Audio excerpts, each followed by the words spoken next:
Hello, and welcome to the Dr. Toomer Talks Show. I'm Dr. Catherine Toomer. I'm a family medicine and community health physician, and I am your host for today and every Tuesday live. So, if you're anything like I was, you have a really hard time trying to figure out what to make for dinner or what to have, especially around this time of the year where you're running around a little bit more. You're having some difficulty trying to figure out what to make for dinner. And especially if you've got small children. Now, one of the things that ever often happens is as soon as we say healthy, the first thing we think is, oh, it's salad, or it's not going to taste very good because it probably has, you know, tastes like, like horse food or something. I don't know. Just a lot of fiber and stuff in it. So, yes, but that's not true. And I'm going to tell you about that today because it's a really easy formula. It's only about 5 steps and it's just simple and it's something you can use for the rest of your life. And your whole family will appreciate it. Your whole family will eat it because as we know, when we're busy, the last thing we're going to do is start making more than one meal for the family to make sure that everybody eats. So before I get started, I want you to just say hello. Tell me where you're listening from. If you're listening to this later, put hashtag replay. And just know that you follow me and subscribe, follow, like on YouTube and share with other people if you find this helpful. The other is that at the end, I always have a Q&A. So if you have questions that you'd like to ask me as a family physician, then please wait till the end and ask. Oh, you could ask throughout, but I may or may, if it's about this topic, I'll probably talk about it right then. But if it's something else, I'll wait till the end. And also, if you have questions or if you want me to help you with something or you think you might need a consultation, you can go to my website at drtoomer.com or you can write to me at help@drtoomer.com. Either way, I'll get to you and we can discuss some things. Hello, Marcy. Thank you for showing up. Good evening to you from Barbados. So, so the easiest way to try and figure out what to eat and how to eat healthily. So the main reason, what is healthy eating really? What healthy eating really is just simply that you have all of your macronutrients and as many of your micronutrients, your minerals and vitamins that you can in a particular meal. And the reason is that these are the things that get broken down that send messages to your brain that tell your brain if you've eaten. It tells your brain if you have enough of something. It makes you crave things or not crave things because when you notice if you crave something, often it's something that you need in your diet. It's high in something that you need. If you crave carrots, it's probably that you need vitamin A. If you crave um, you know, uh, some fruits, often it means you're dehydrated because there's a lot of water in fruit, or you need vitamin C. So what this does is that it gives you all the things that you need in order for your brain to get all the signaling it needs. And then that your brain then sends the right signals to your body. So it helps with hunger. It helps with all the other things. But one of the most important things, though, is not to get bored. You want to be able to eat in a way so that you don't get bored of eating the same things all the time. And I'm going to teach you a really easy trick in order to do that, where you can change it up all the time and then get and have healthy meals. So the number one thing, hola, Dalasai, and thank you for coming, Sherry from Brooklyn, New York. So this is what you do. You essentially try to provide as much of what you need in your meals as much as possible. So you want your protein, you have your carbohydrates, and you have your fats. Those are your macronutrients. And the way to get healthy doses of those is to, and then of course you want vegetables and you want a bunch of other things for your micronutrients, your vitamins, and your minerals. So the way to do this is pick a protein. Just decide on the protein that you want to eat, whether it's chicken, whether it's turkey, lamb. If it's a vegetable protein, it can be beans, it can be, soy, if or fish or some type of seafood instead. So what you do is you pick your protein first. Then, number two, you pick your vegetable, preferably green, preferably not something starchy. Potatoes, yes, are a vegetable. Corn, yes, are a vegetable. Peas are, yes, a vegetable, but they're also very high in sugar, high in starch. And so you want to kind of stay away from the starchy vegetables if you can, unless they're very colorful. So like carrots are definitely a starchy vegetable, but they also have a lot of good other things in it. So the more colorful the food, the better it is for you. The closer to its original state, the better it is for you. So, meat that looks like meat, beans that look like beans, they haven't been processed very much. So you pick your meat, then you pick your vegetable, leafy green, broccoli, cauliflower. One of the things, except for cauliflower, is one of those colorless foods that actually is very, very high in nutrition. So that's the one exception to the rule. Um, whatever vegetable you want. And then you pick your carbohydrate, rice, potatoes, or it can have none, but quinoa, something that's high in protein, some type of ancient grain like farro or something like that. You just pick that. So you have your meat, your protein. It can be meat, it can be vegetable, or it can be seafood. You pick your vegetable. The more colorful, the better. So it is, green, leafy. The more green, the more leafy, the better. But it can really be any vegetable that has a lot of nutrients in it. And then you decide on your carbohydrate that you want. Yes, I talk a lot about carbohydrates and how carbohydrates our bodies make fat, but you also need it. Your brain needs carbohydrate to function. So you want to have at least a little bit in there. Then you decide on your flavor profile. So those are the three things that you look for. Then you decide on your flavor profile. Do you want Asian? Do you want it soy sauce based or ginger or green onion based, or do you want it herb, garlic and herb? So yeah, you're gonna add a garlic and herb to it. Or do you want it to be Italian, so it's more based on basil or oregano? Do you want it more Indian? So it's curries and perhaps and some, cilantro or dhania as we call it some parts of the world. So, you just decide on your flavor profile. Do you want it to be more rosemary or thyme or sage? Just decide on the flavor profile that you want and the type of what you're going to get when you add it to your food. So basically you pick a part of the world and then you copy that flavor. And then the fifth step is you decide on how you're going to cook it. Is it going to be grilled? Will it be stewed? Will it be broiled? Will it be, grilled? Did I say grilled already? Will it be fried? Yes, fried is actually not a problem. It's not the frying that causes the problem. It's actually the breading around what you fry that causes the problem. So if you want to have some type of batter, you just want to make sure that the batter or the covering is far less than the actual size of the protein itself. And then you put it all together. So there are certain meals like stir fries, for example, where you can have it all together. You have your protein, you have your vegetable, you have a little bit of rice if you want to put rice in there, and then you add your seasoning like your soy sauce, ginger, and that's really how it works. And you can mix and match however you want any given day.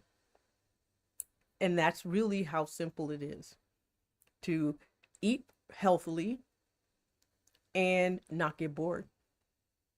I know it seems like whoo, but really it's really that simple.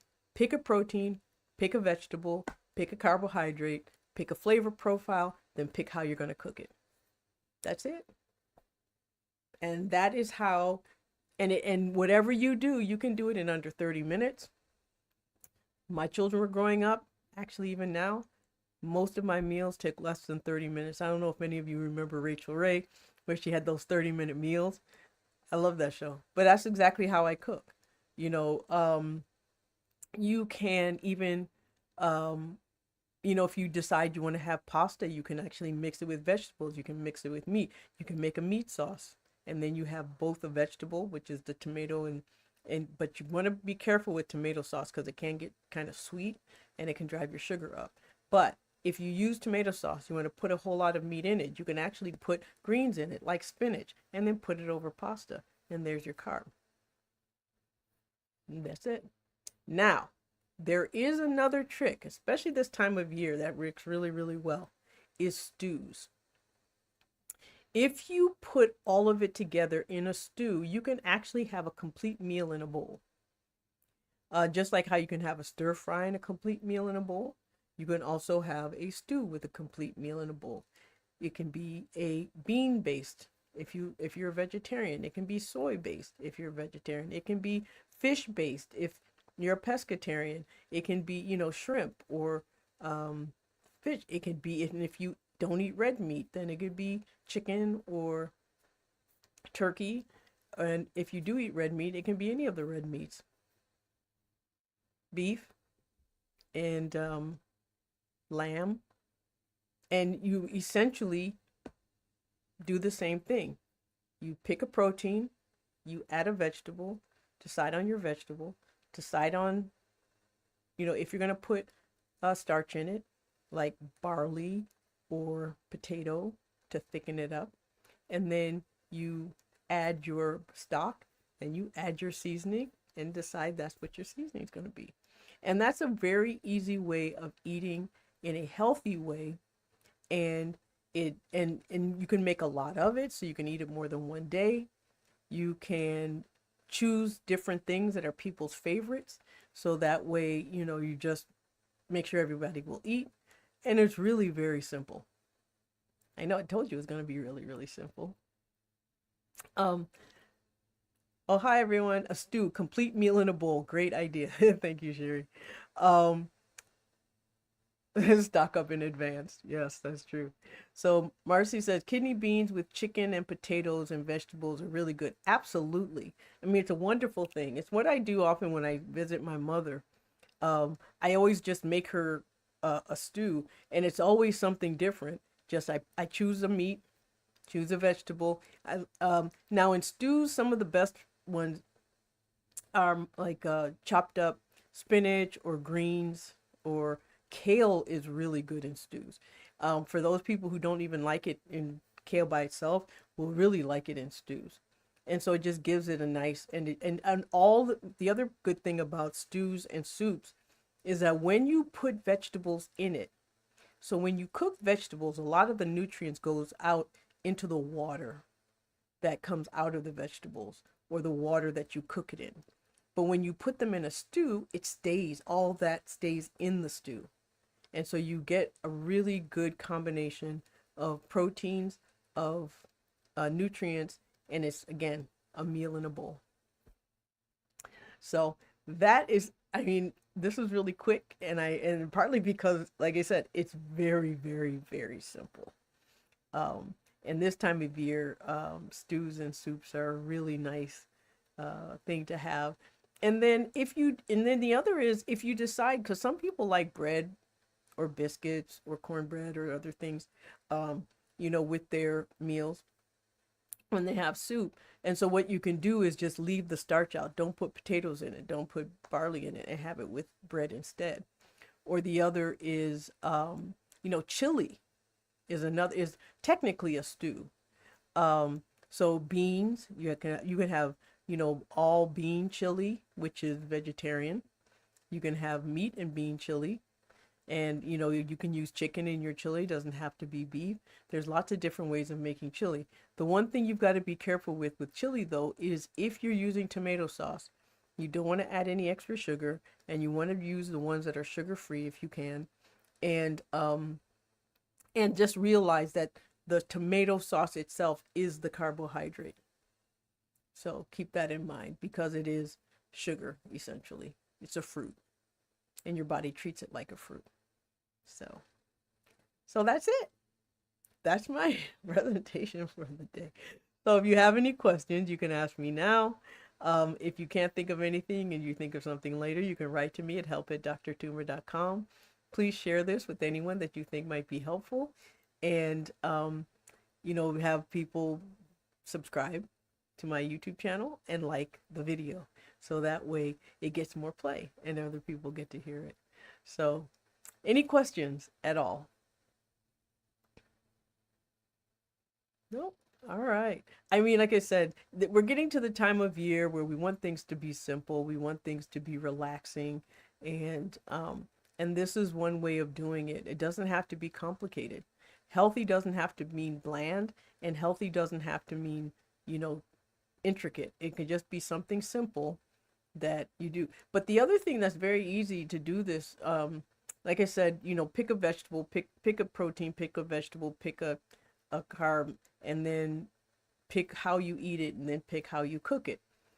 And again, when you are on a health journey and you do this, it's sort of like deconstructing your meals. So if you aren't eating a lot of carbohydrates, you can eat a little bit of the starch that you've made and eat more of the protein and more of the vegetables. And then someone else in your family who may not be trying to restrict their carbs or in any way, they may have a little bit of everything all at the same time and mix it up. And so that's how you do it, so that everyone eats and you don't get derailed, and it's healthy and tastes good, hopefully. Um, any suggestions for Thanksgiving? Um, well, for Thanksgiving, well, actually, if you want, there is a video. I just did a how to eat for Thanksgiving, and it's sort of in the same vein as this. So usually in Thanksgiving, if you think about it, this is how we usually do it. The protein is the turkey. The vegetables are the string beans, broccoli, cauliflower, um, Brussels sprouts is often very common, cabbage, greens, kale or collards, just whatever vegetables you want. And then usually the starch is dressing or stuffing, depending on how you make it. Or it may be macaroni and cheese, or it may be, wild rice or something. But that's also, and then that's your starch. And so when it comes to Thanksgiving, most people roast their turkey and they may saute their vegetables and then however they want to make their starch. And that's basically how you create that meal. Thanksgiving in and of itself is not necessarily an unhealthy meal. It's usually the volume of food we eat that becomes unhealthy, or if it's too heavily carbohydrate weight. And the way I often say is, half your plate should be meat and vegetables. And then all the other ooey gooey stuff that you really like, is take a spoonful of each one to fill up the other part of your plate. But if you make half your plate vegetables and protein, you're actually gonna, come out pretty well with Thanksgiving. Does that answer your question? Yeah. So when it comes to the volume, basically what you do to reduce the volume at Thanksgiving is use smaller plates. If you really just don't want to overeat in Thanksgiving, and also stop eating when you've reached a point where you're satisfied, but eating off of smaller plates helps. It really does. And then keeping in mind that if you want to have dessert, you just kind of try to not eat too much of the starchy stuff in your dinner, and then save your carbs as your dessert. Now, sometimes, and I'm a firm believer, is you celebrate, and when you're eating, when you celebrate, the calories don't count. That's not really true. But there's some days, yes, we're on a health journey. You don't want to make yourself ill, but at the same time, you want to celebrate. You want to be able to eat the things that people have made out of love. And so, even if you're on a health journey and you're on a weight loss journey, that may be a day where it's a weight neutral day where you're not trying to lose weight, you're not trying to further your process. However, you just don't want to do anything that's going to harm you health wise. So if you know you're salt restricted, you stay salt restricted. If you know that you're carb restricted because you have really brittle diabetes, stay carb restricted and focus more on the protein and vegetables. If you know there's certain foods that are going to cause you a problem, like the turkey may lead to a gout attack or may be too much protein for your kidneys, stick to your diet plan, because the last thing you want is to take a celebration and then turn it into a tragedy because you're getting ill, and then suddenly that becomes the focus. Yep, Thanksgiving Day calories don't count for that day only. The problem we run into with Thanksgiving is we always have leftovers, and there is a way. Now, I do have a video. I did a webinar, a Thanksgiving and how to eat, holiday eating webinar. I do it every single year. And I did do it on the 8th. I have a recording of that if you want it. I guess I could, where can I put it? I'll put it on my website, or you can write to me at help@drtumor.com if you want it. But I'll put it on my website so that way you can get access to it. I may not put it up on YouTube, although there's older ones on YouTube. I may not put it up on YouTube because I'm starting to try to curate what goes onto YouTube, and then things that are very seasonal, where they don't, age well, as they say. I may not put it on, but I will give people access. So, hi Denise. Nice to see you. So, any other questions? All right. Well, this is going to be a short and sweet one. It used to be where I would do this for about 20 minutes, and they just kept getting longer and longer because I get more and more questions. But if you have, like I said, if you think of anything now, you can type it in the chat, or you can write to me at help@drtumor.com, and I will answer. The other is, if you comment after the video, any of my videos, I always respond. So if you have a question, you think of it later, or if it's related to one of my other videos, you can just put the comment below and I will respond to it. And then, like I said, and then just share the video with others, like it, subscribe to my YouTube channel. And if you're watching this on Facebook, or you see some of my stuff on Facebook, you can share it there with your audience as well, however you want to do it. All right. Well, you all have a good night. And happy eating, happy healthy, and I will see you next Tuesday. Now, next Tuesday is going to be one of those strange because I'll be traveling, so we're going to have a really interesting time next Tuesday. But um, Sherry said, I don't have a lot of questions because you consistently provide great advice and tips. Well, thank you so much. I try. I really do. But so I will see you all next Tuesday. You have a wonderful evening, and I will see you at my Tuesday talks on Tuesday. Good night.